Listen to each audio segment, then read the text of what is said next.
Hello, আসসালামু আলাইকুম। আশা করি আপনারা ভালোই আছেন। নিপোয়া বানাইছি, কীভাবে বানাইছি আমি দেখাইতেছি। কাঁচামরিচ, পেঁয়াজ, ধনিয়া পাতা, 2টা ডিম লইছি, চালের গুঁড়া মধ্যে আমি মিশামো। লবণ দিলাম,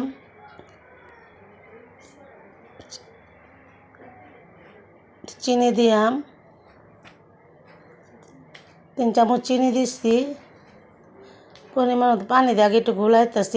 ময় মশলা দিয়ে দিচ্ছি আমি। পেঁয়াজ, কাঁচামরিচ, ধনিয়া পাতা, 2টা ডিম মানে মিশাই লাইতেছে। তেলটা আমার গরম হইতেছে। পিঠা আমি ছাইড়া দিচ্ছি, পিঠা আমার হয়ে যাইতেছে গা। এটা ডিম পোয়া ঝাল, ডিম পোয়া ঝাল ঝাল লাগবো, একটু মিষ্টি লাগবো, ভালোই লাগবো। সন্ধ্যে নাস্তা আমাদের খুবই ভালো হয়েছে, আমরা সকলে মিলেই খাইলাম। ঘরের সবাই খাইছি, ভালোই লাগছে। আপনারাও খাই দেখেন, ভালো